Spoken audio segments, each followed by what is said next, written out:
Thank you and good evening and welcome to the Somerville Redevelopment Authority meeting of November 12th. My name is Phil Ercolini. I'm Chair of the Somerville Redevelopment Authority. I call this meeting to order at 5:33 p.m. and pursuant to Chapter 2 of the Acts of 2023, this public meeting of the SRA is being conducted via remote participation. This session will be recorded and will be a part of a public record. I will now ask the board members to confirm they are in attendance in an alphabetical order. Awana Bonnie. Here. Courtney Brunson. Here. Okay, Ben Ewan Campen is not here this evening. William Gage. Here. Patrick McCormick. Here. Christine Stone is not with us this evening. And myself, Phil Ercolini. We do have a quorum for today's meeting. And I'll now ask city staff to present a few of the house rules about using the virtual technology. Yep. Hi, everyone. My name is Ben Demers, and I am a senior planner in economic development with the city. Sorry, I'm hearing some reverb in the back. I'm going to fix in a second. I also serve as staff to the Somerville Redevelopment Authority, or the SRA. So I just want to know what an agenda item is being presented this evening. Any presentation materials that staff have received ahead of time will be displayed on the screen. If city staff or other participants wish to direct the board's attention to a specific page, they should verbally note what page staff should show on the screen and should then verbally explain to the board what is being shown. Please also note that this meeting is being conducted remotely using Zoom webinar, and in order to comply with open meeting law under state guidance, which doesn't allow for what is called side conversation, the chat function amongst attendees has been disabled. If you as an attendee have a question or would like to make a comment on the matters discussed this evening, please use the raise hand function and indicate that you would like to speak. I will unmute participants one by one and give you 2 minutes to speak. But please, when it is your turn, please clearly state your name and address before saying anything else. And then after 2 minutes, your microphone will be muted. Please also remember that any questions asked by attendees this evening will be a part of the open record. And I will now pass things to the Redevelopment Authority Special Counsel, Catherine Lester-Selkert. Good evening, everyone. My name is Catherine Lester-Selkert. I serve as special counsel to the SRA. I just want to remind all members that all votes taken must be roll call votes. Thanks very much. Thank you, Catherine. So we'll go right. Sorry. We'll go right to the agenda.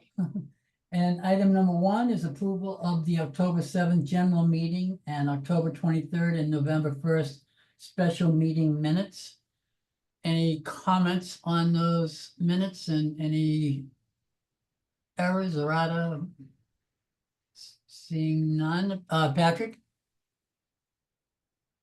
Very minor typo on the November minutes. It just has a let's see here. November 1st, it's says 11:06 p.m. instead of a.m. to chair convene the meeting. Okay, duly noted. Thank you. Any others? No. Okay, so all right, is there a motion on the floor to approve the the meetings of October 7th, October 23rd, and November 1st as amended? Bill Gage makes a motion to approve. Is there a second? Seconded. Awana Bonnie seconds. We'll do a roll call vote. Awana Bonnie, Yes.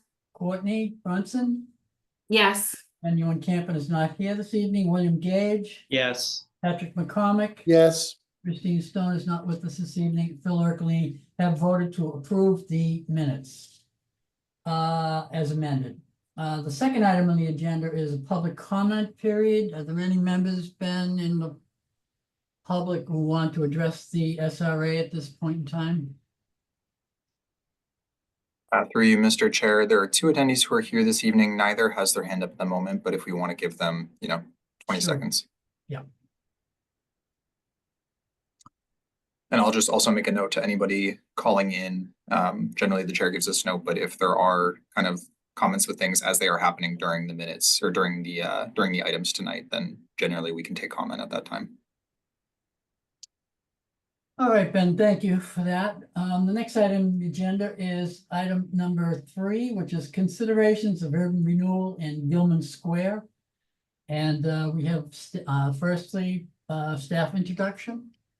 Yeah, so through you, Mr. Chair, to the members, So ahead of the meeting this evening, I had shared with SRA members a letter from the Gilman Square City Redevelopment Parcels Civic Advisory Committee, which I'm just going to refer to as the CAC for this evening's meeting. I'm going to start by reviewing some of the context around the Civic Advisory Committee and the general planning efforts that the CAC and other community groups and city staff do in Gilman Square, which are really summarized in the first part of that letter. And then we'll shift a bit to reviewing the request for next steps. So I'm going to share my screen. Just give me 1 second.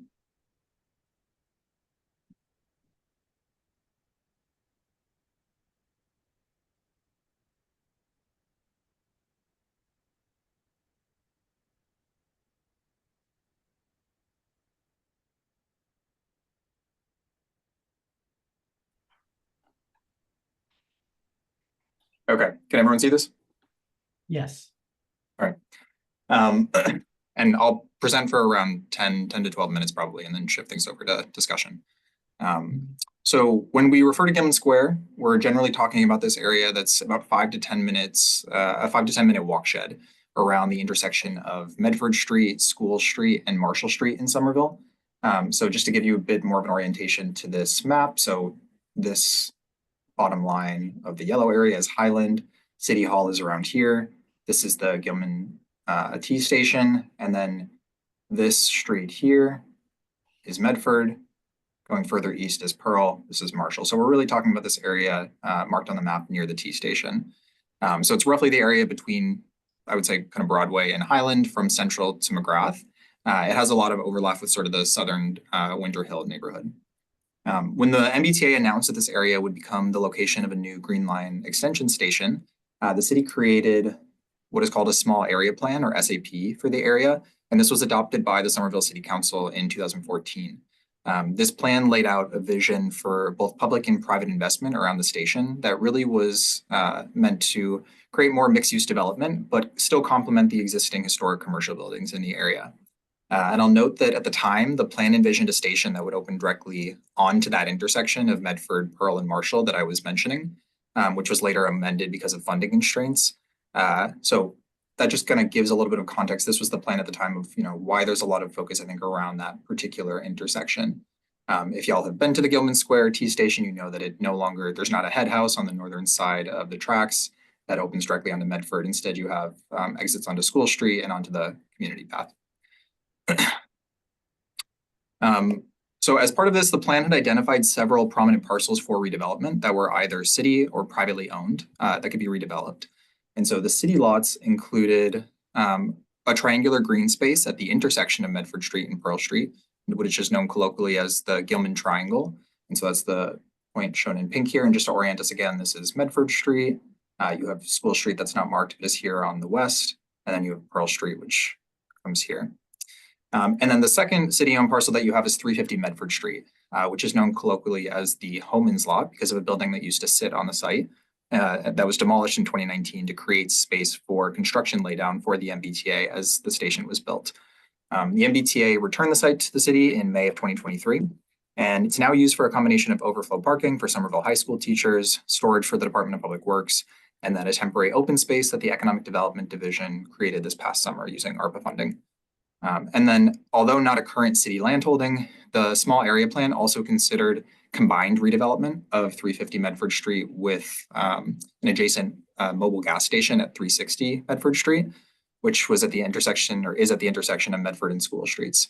And it recommended urban renewal as a potential tool to achieve this joint development. So this is really where the concept of using urban renewal potentially in this space first came from, at least in the documents that I can find. The plan also identified several other privately owned parcels that the neighborhood hoped to see redeveloped, which are less the focus of the conversation today, but I mentioned it just to stress that, planning was really looking at redevelopment overall in this area. The city has worked with many stakeholders to create and begin implementing this plan, including what was known at the time as the Gilman Square Neighborhood Association, now known as the Gilman Square Neighborhood Council. So city staff meet with the neighborhood council board members regularly to discuss plan implementation, and especially to articulate goals for redevelopment. Again, less the focus of the presentation today, but the neighborhood council has done a lot of work on potential redevelopment scenarios for this area. They've created models, they reviewed massing studies. So I think just kind of gives more context to the amount of community time that has gone into thinking about development scenarios for this area. In 2022, because of the considerations of urban renewal specifically, the city also created the Gilman Square City Redevelopment Parcel Civic Advisory Committee, the CAC that I mentioned, with representation from neighborhood stakeholders, including local residents, employees, artists, and then also a representative from the neighborhood council. The CAC structure is one that had already been used in Winter Hill to provide consistent feedback on implementation of the Winter Hill Urban Renewal Plan. And similarly, it's used at 90 Washington Street regarding implementation of the 90 Washington Street Demonstration Project Plan. So obviously it's a forum that we regularly use for engagement with urban renewal in the city.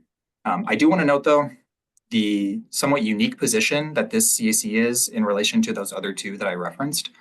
The first is just that whereas those other two CACs were formed after an urban renewal plan had already been created and adopted by the city and the city council, there is not a plan for urban renewal that has been adopted in Gilman Square. So the CAC is in a little bit of a different position where they're providing feedback about whether to even pursue urban renewal as an option at 360 Medford Street. So it's a little bit unique. And then also, while the other two CACs focus specifically on implementation within an urban renewal area, since a plan already existed and so one had been identified, the charter of the Gilman Square Civic Advisory Committee notes that this group provides feedback about both the potential use of urban renewal at 360 Medford Street, but also about long-term redevelopment of city-owned parcels in this area, regardless of whether urban renewal is used. So I think that helps give a bit of an understanding for why the ask might feel a little bit unique, or why this letter might feel a little bit unique compared to other communications from civic advisory committees in the past. So then once it was formed, the CAC worked with city staff to conduct additional engagement to identify community priorities for redevelopment of these city-owned sites, and potentially also including 360 Medford Street, so the mobile station. And this was necessary because at the time that they were formed, 8 years had passed since the small area plan was adopted. The MBTA, like I said, had drastically redesigned the station, so it no longer opened directly onto Medford Street. And so this engagement process that they went through produced a number of priorities, including a desire for a no-hill route from the intersection of Medford and Pearl up to the station entrance. So one of the big concerns right now is accessibility in this area. The School Street Bridge is quite steep. It can be difficult to get up to the station entrance. Also supporting and complementing existing local businesses, specifically bringing more low-cost dining options, integrating outdoor public and green spaces, addressing flooding that occurs in this area, and then also prioritizing housing on the upper floors of development. And so the goal of the Civic Advisory Committee is to achieve as many of these neighborhood goals as possible through both the type of development that would ultimately be sited on these sites, and then any negotiated benefits with the development teams in this area. So CAC members have also reaffirmed a strong desire to develop 350 Medford Street in combination with 360 Medford Street with the mobile station to create a larger and more efficient development parcel that would achieve greater benefits, and to also avoid having a gas station directly adjacent to an MBTA station. So this is something that we have heard from this group.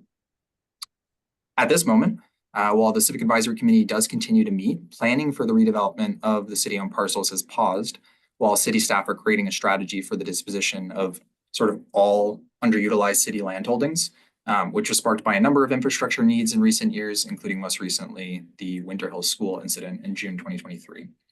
However, CAC members in the Neighborhood Council have expressed an interest in continuing to explore steps towards acquiring the mobile station, 360 Medford Street, simultaneous to the completion of this strategy, since they feel they have a strong sense of urgency to have a clear direction for development when the real estate market rebounds from its current downturn. So we've been really discussing two potential next steps towards redevelopment.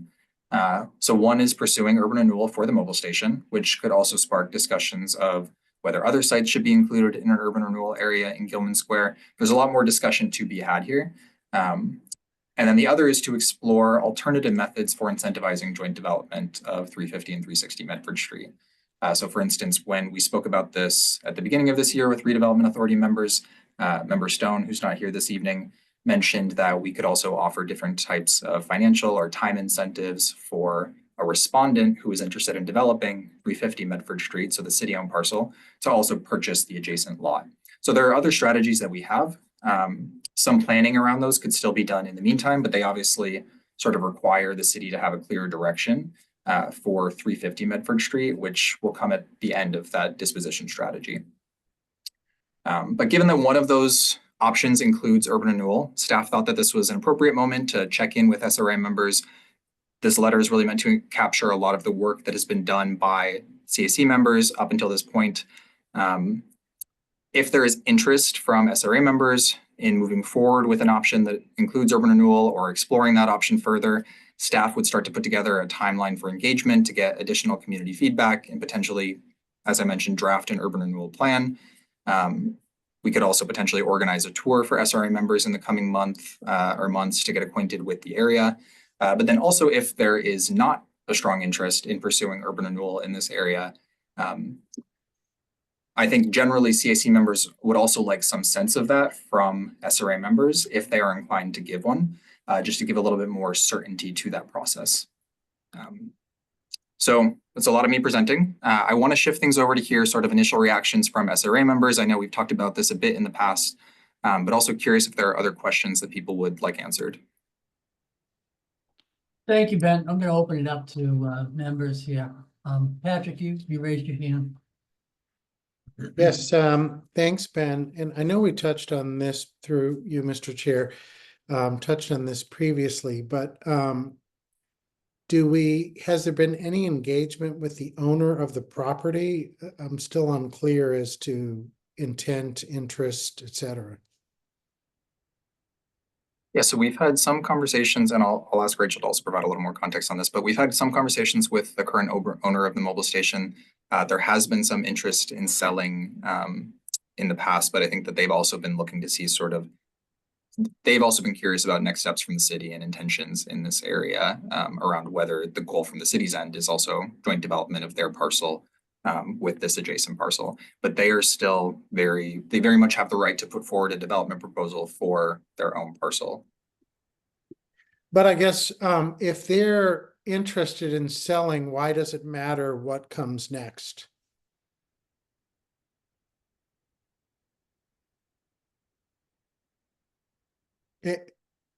And Rachel, I guess I'll just add to my question.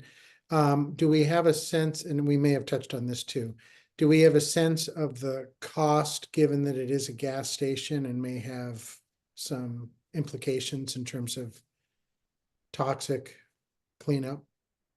We have not. That is one of the questions that came up last time we spoke was, is there additional cost related to that? It has been a while since we've spoken with the property owner because the city is not in a position to, we still have many steps before we're ready to make a decision about what comes next for the city parcel. But in the last couple of years, as the conversations have flowed between the mobile station, the property owner there, and it is different than the mobile station operator. But the mobile station property owner, the conversations they've had at times with developers have generally gone along the lines of, this is really interesting. The property is worth more if it can be combined with the city's property. And so there's a timing layer to it that, you know, if it all can be arranged at the same moment, it is potentially in their interests as well, right? And so that is that alignment piece that also Christine brought up as well. There may be other pathways that are not urban renewal that get us to that alignment. What the Civic Advisory Committee has been presenting is that they want to figure out how do we, there is an interest in moving, like figuring out how we keep things moving. I think that's really where, Ben, correct me if I'm missing anything or if I've. No, that's definitely correct. I think there's an interest from CAC members in like a simultaneity of some of these processes that I think we're kind of working out as we are talking about them, just to be completely frank. And this is part of why we wanted to check in with SRA members at this time, because it's also like it becomes a resource question at a certain point of like how much time goes towards keeping processes moving forward that might not ultimately go all the way down. So that's part of why we want to like hear the interest of SRA members at this time. And I do just want to make a comment on the environmental piece. So, you know, obviously, if we were actually in the position of doing a taking, there would be more extensive environmental testing, but definitely have heard those concerns from SRA members that, you know, this being a gas station, there's likely environmental contamination that we would want to be aware of in any larger planning processes, or if we were taking control of that parcel. Bill? Sorry, I don't mean to cut you off. This is a Bill. question. I'm sorry, for go ahead, both, Ben. well, Bill. for Ben mainly, I guess. It would be unlikely for us to take the property by eminent domain because it's not a decrepit site. It wouldn't meet any of the requirements of any of our past urban renewal plans. So I'm just wondering, the only way to would be whoever buys the city parcel or whoever wants to develop that would really be up to them to come to some sort of a deal with the owners of the mobile station, because we really couldn't take it by eminent domain. I guess I'm wondering, is that correct or not? Through you, Mr. Chair, to Member Gage. I think that that's sort of one of the questions that we would want to think more about and talk more about and kind of get more expertise on, because the fact that this is I guess two things on this. The fact that this is like a gas station used so close to the station, there could be potential for this being considered blight in this area. I don't have a strong enough sense of whether or not that is true. But I think given some past examples of urban renewal or what is included in urban renewal plans, I think there would be more there would need to be more investigation to actually answer that question of whether this counts as a decadent, blighted, or substandard property. Yeah, because I had a second piece, but I forgot it. Yeah, because on the surface, it doesn't appear like it's a decrepit property. They are maintaining it. It's active. There's a convenience store there. Unless whoever the developer is wants to purchase it, I don't see any problem with that. But I don't see us being able to take it by eminent domain. Great. No, I mean, I appreciate that. I think that would definitely be one of the main questions that we need to answer in our initial investigation, is whether or not this is a parcel that would even qualify for an eminent domain taking specifically under urban renewal. Courtney, I do want to answer your question in just 1 second. I just saw that Kathy had raised her hand, and I just want to see if you had anything. Yeah, I was agreeing with you, and then I gave a thumbs up to your statement that we want to investigate more. But I think Bill raised a great point, through the chair, by the way, that if it's an operating business, even if it doesn't fit into the scheme of the neighborhood, it's still hard to just call it blight, or you'd have to work a bit to get it into being eligible for urban renewal on that standard. Yeah, I guess the last thing I would want to say on that, and again, there would need to be more investigation, is just to if there's any flexibility in that, given the proximity to transit in this case, and the desire generally for transit-oriented development in this area. And so that would be part of the investigation. Courtney. Delighted that Catherine and Bill went first, because this makes my question much easier to ask, which was very in line with Bill's point. I think given what you just said, Ben, about transit-oriented development, there might be a little bit more comfort on my end with it being substandard based on faulty arrangement or design and proximity to transportation. But even still, to your point, Ben, I feel much more comfortable having an investigation to confirm that's the case, rather than feeling like we have to stretch it to fit that definition. And potentially, because this is my second meeting, I wanted to just clarify what exactly we think the advantages are for creating an urban renewal plan that we don't think will be done well on the private market, given everything we've talked about the business operating, it not necessarily being in the blighted area, potential interest from the property owner to sell the property, and their ability to do a lot of the things that were outlined as important by the CAC. I'm thinking, and would love anyone's feedback to say, hey, we don't think that they'll be able to create the affordable housing we're looking for, or they wouldn't have the infrastructure or incentive to create accessible paths. So really just wanted to ask folks in the room what we think the specific value add would be should we pursue the urban renewal process that we don't think would be happening in the private market? Rachel, you want to Um, do that? Oh, I'm sorry. Then That's okay.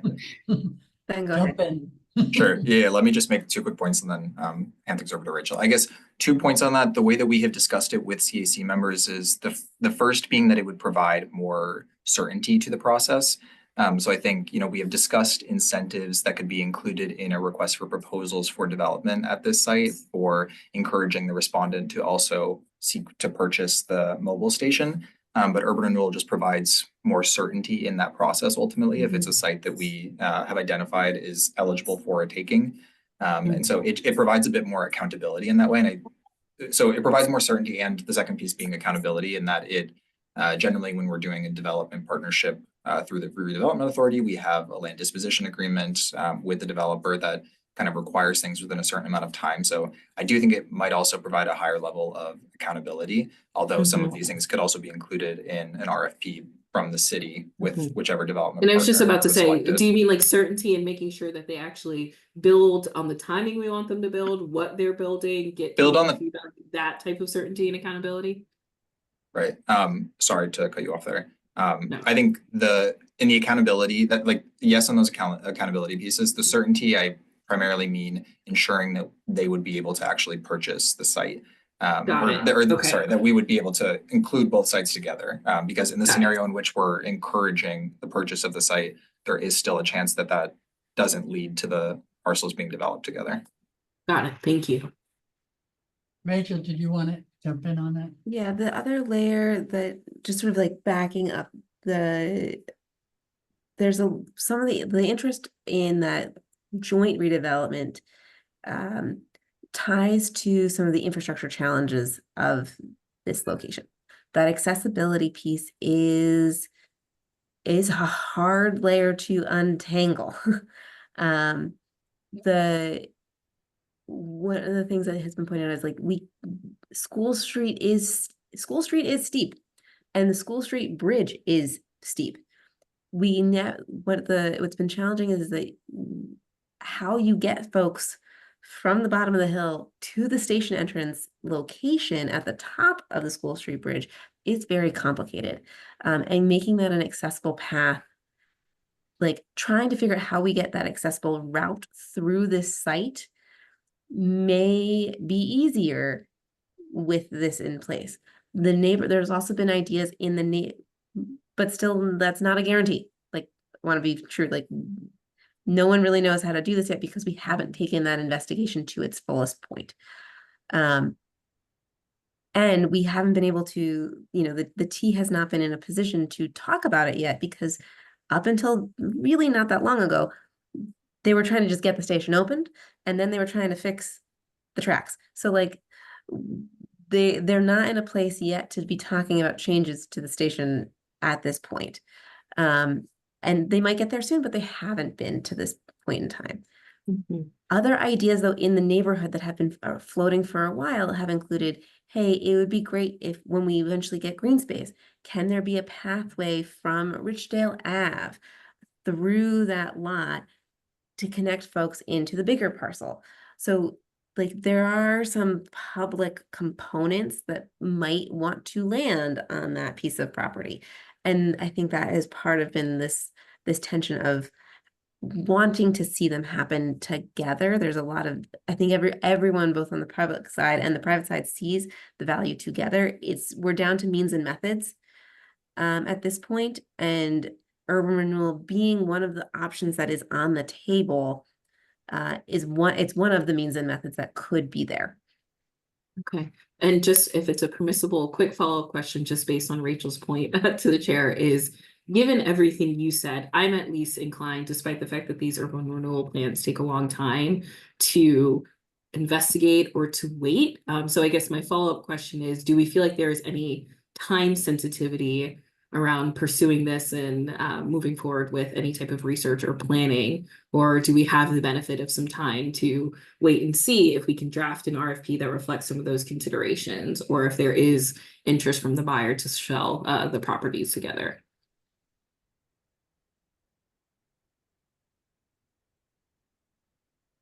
To no one in particular. Mine is kind of on the, maybe on the other, like, there isn't a time pressure to move fast, and if anything, there is a little bit of a time pressure in the other direction to wait, because we have some on the city, like what to do with the site from the city side has been tied up in some other conversations.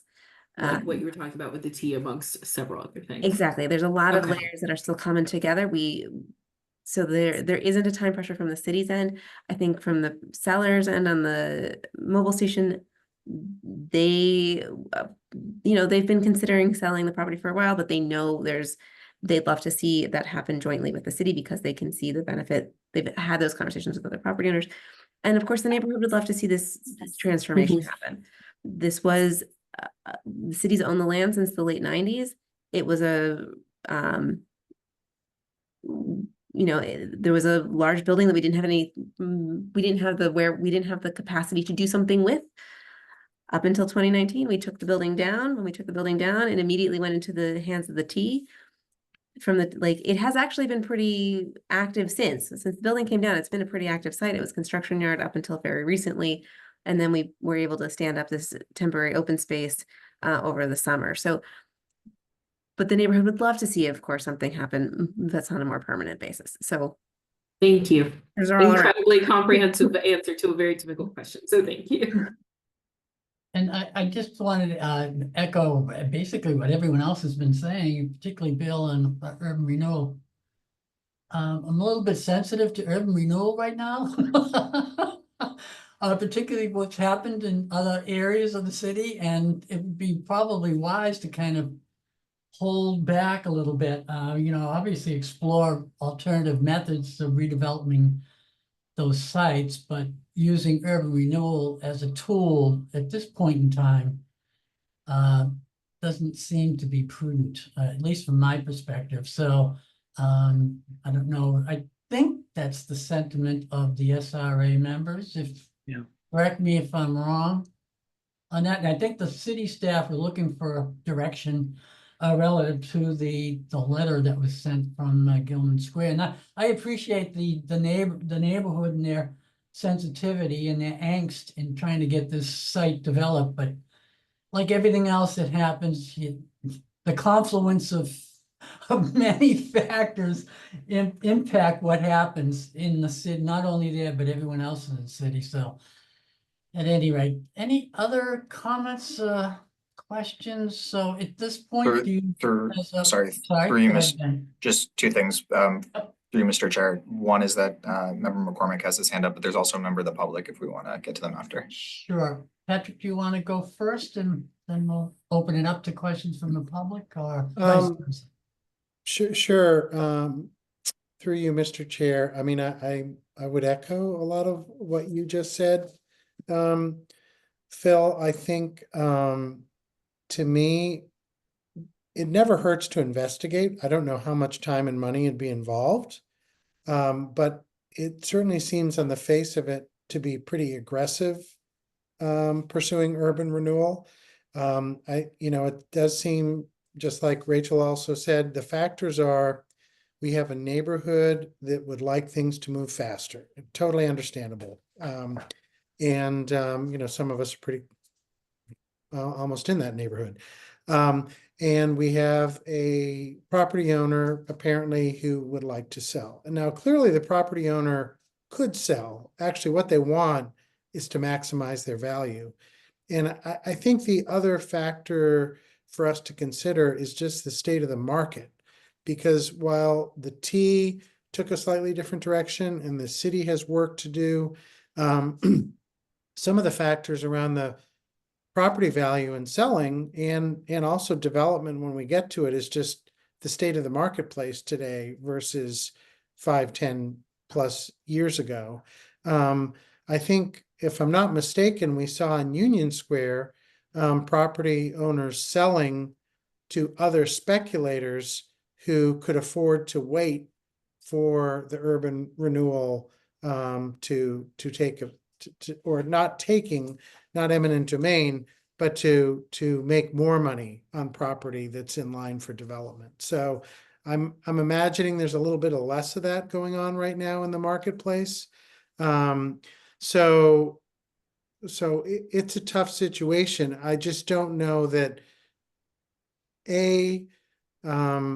like the chair said, I don't think being so aggressive an interpretation, though I'd be curious what experts say, is a good idea towards urban renewal.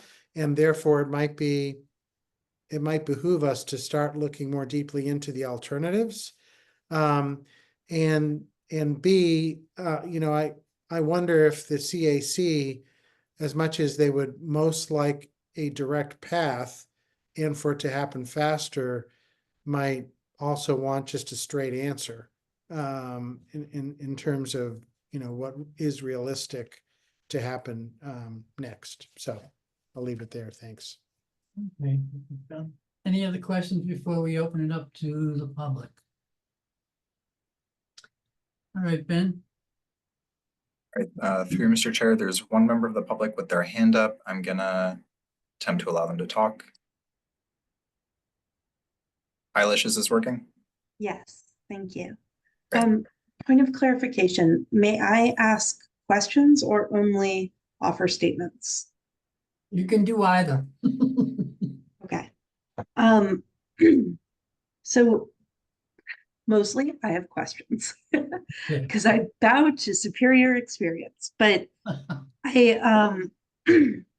my questions are I suppose a little bit about eminent domain and a little bit about timing. And the first question around eminent domain is, if you decided that because this is at the bottom of a very, as pointed out, a very steep hill, and there can be flooding issues in the area, that you wanted to buy this, turn it into a park, lots of trees to suck up as much of that water as possible and add additional flooding mitigation efforts. Possibly those trees could also deal with noise from the T and all these things.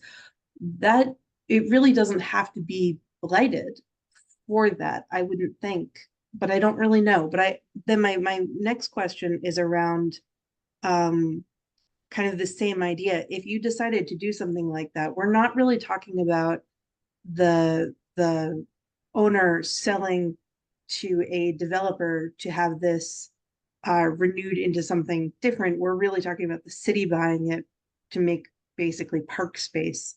And in that case, the timing really doesn't matter that much. I mean, it matters a little bit in terms of the interest rate, I suppose, but beyond that, it really doesn't matter. So is that am I misunderstanding this perhaps? Through you, Mr. Chair, I'm going to answer the first question and then just ask for some clarification on the second question.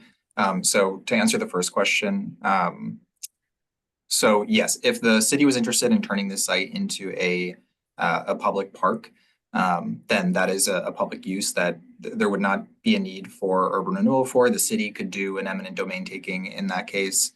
Just some pieces about that. So if there had been previous discussions and about design of this parcel that looked at potentially siting a park at that intersection of School and Medford Street, that generally did not look favorably from the community's perspective about having it situated at that portion of the parcel. But I don't think that conversation is, that conversation is necessarily over. And Rachel, if you have any additional context, I can ask on it. But the other piece about that is that when we consider turning a space like this or turning a portion of these combined parcels potentially into a civic space, I think there's also the question of funding, which obviously leads into also like how much this project is, how fast this project can move forward. If the city is needing to pull funding from its general fund to put towards the purchase of the parcel for a park, it might go at one speed. Whereas if these parcels are combined together and then the SRA were to select a development partner, or the city were to select a development partner, and then that development partner were to develop the overall site with a portion of the site required to be turned into a publicly accessible open space, which is part of the requirement of our zoning code, that will look a little bit different. And they would be the ones that were paying for the construction and maintenance of that site. So that is another factor in that, is just that who ends up paying for the construction of that civic space and what that means for the speed of the project. Rachel, do you want to add any additional context on the park placement? Yeah, it's gone back and forth, Eilish. The park placement, one of the ideas has been, if we're thinking about the intersection of Medford and Pearl as our 100% corner, there's been a lot of interest in having the park space be there. And then the other layer of this is trying to figure out that route, that no hill route, that like accessible route up to the station, and tying in the open space to that, like seeing that as part of this network. So one option would be, are we trying to figure out an elevator here? Well, an elevator, and I'm going to connect back to Member McCormick's point about the timing the market here, because the infrastructure that might be desirable is quite expensive. We might be looking at a series of ramps that connect to, or an elevator and bridge that gets you to the station without having to climb the impossibly steep hill. Yes. Either of those things is quite expensive. And so timing the market and then navigating those spaces relative to where that infrastructure needs to land with the T, is this like confluence of challenges that hasn't quite been figured out, but has generally suggested not at the corner of School and Medford. Interesting. So I apologize. May I ask another Oh, question? please go ahead. Okay. So because you're at the base of this steep hill and there's also sloping from other directions as well, as this area gets more built up because the T is there, I've heard of increasing worries about flooding. As you have fewer small single family homes with little tiny yards to places that they may have, the apartment building may have some green space, but it's Kentucky bluegrass or something, and has basically no roots to suck up water. So I guess it's interesting because I've been thinking about this very much in that context of, so the main thing you would be caring about is some degree of noise and then water. But it sounds like there's a larger concern around that the residents right there might have more concern around accessibility to the T. Is that correct? Yes, Rachel. So yes, to Eilish, there is the sort of trifecta of expensive things here. And so there's the accessible route to the T is a key issue that has been brought up a bunch of times, many times. This was originally supposed to be a station that had elevator access from the bottom of the hill up to the top. That got value engineered out as part of saving the Green Line 10 years ago. That's an expensive piece that would need to be, we're trying to figure out how to navigate. Flooding is the second big expensive thing we're trying to figure out how to navigate. And the city does have a stormwater master plan. We'd be happy to connect you with the engineering department and their work on this. And this is an area that they are trying to find a location to site some major stormwater infrastructure. We actually have spent a lot of time in this process over the last few years trying to determine, is there a tank that needs to be fit into this whole picture as well? And that, so far, probably not. They think they have another technical solution.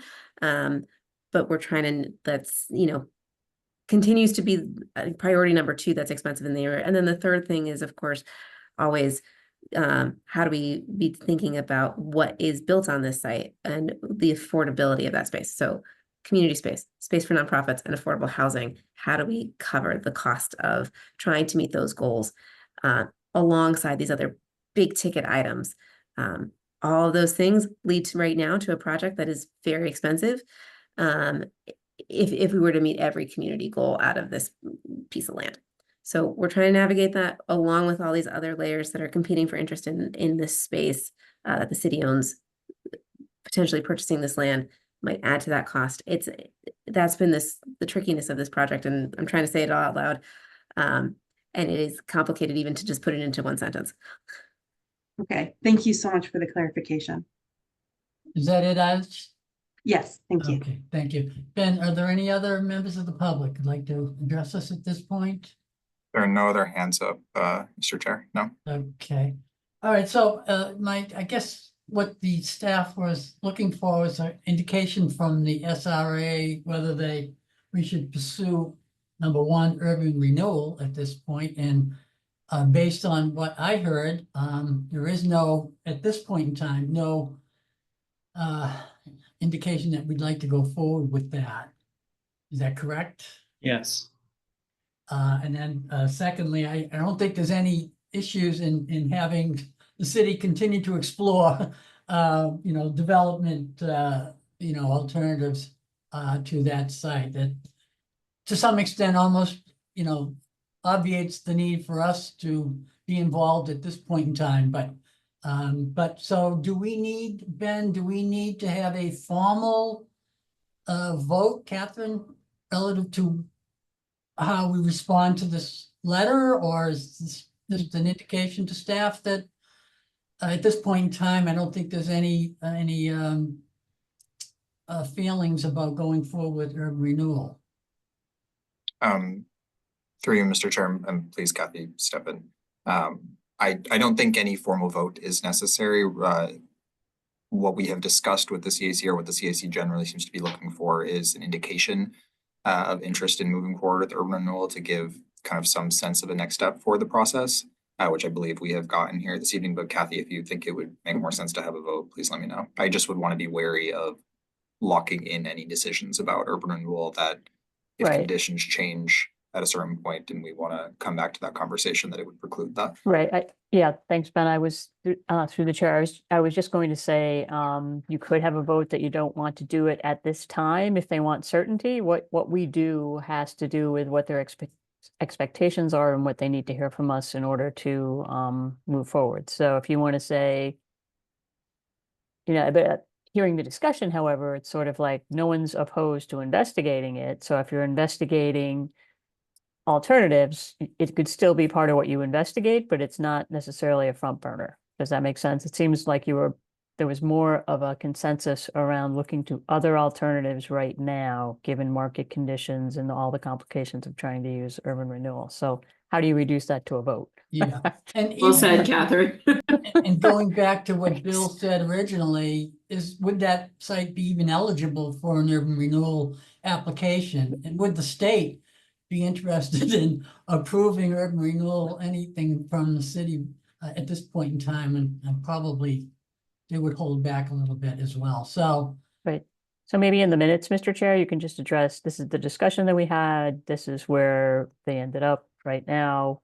And obviously, if the group needs more clarity, they can let the SRA know.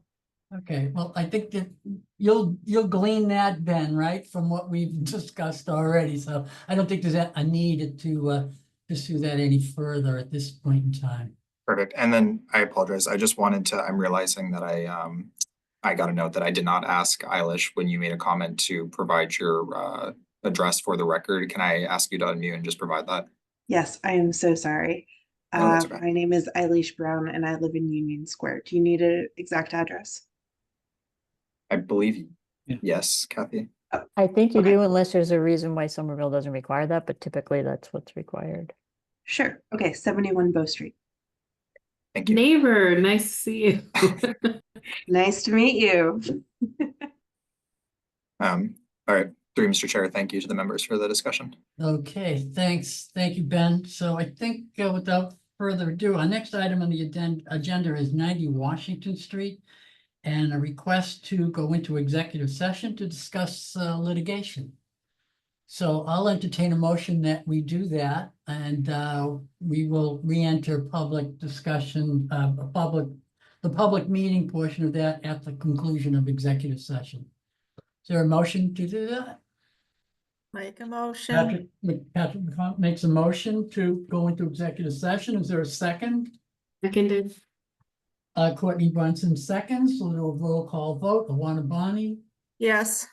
Courtney Brunson, Yes. Ben Ewan Campen is not with us this evening. William Gage, Yes. Patrick McCormick, Yes. Christine Stone is not with us this evening. Phil Ercolini have voted to go into executive session. All right, kids, we'll see you in a bit. Hopefully.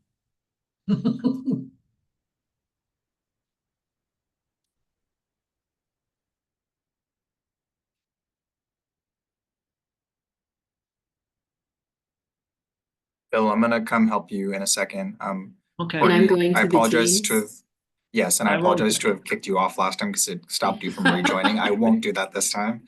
You were just gently doing what I should have been able to do in the first place. See you shortly. Not a problem. See you soon.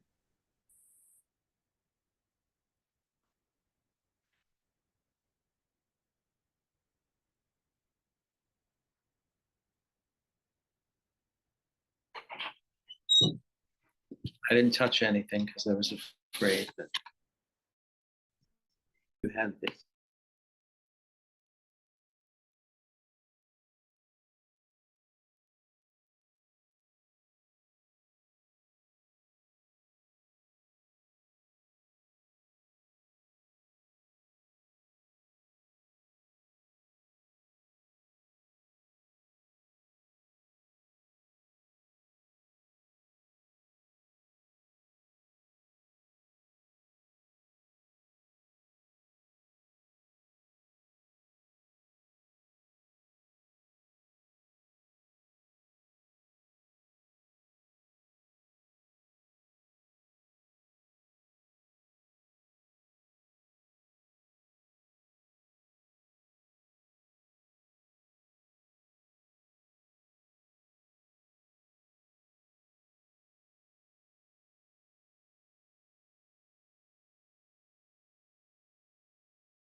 Thanks.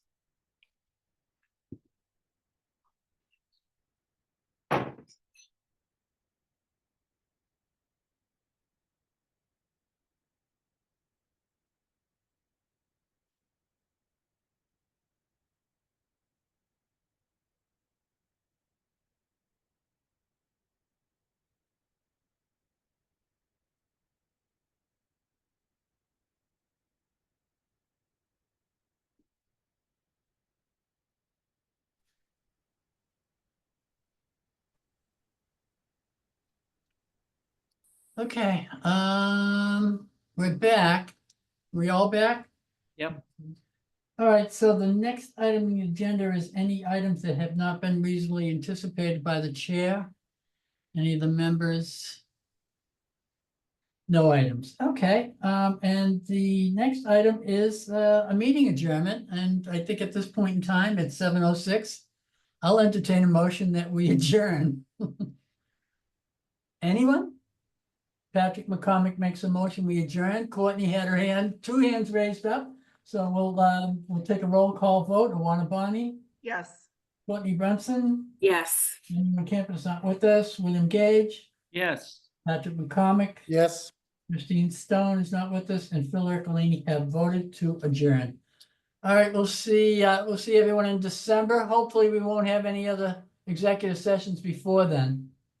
That'd be nice. All right, see you later, everybody. Good Have a night. nice Bye-bye. Thanksgiving. Thanks very much. Thank you. You. Enjoy your turkeys. You too.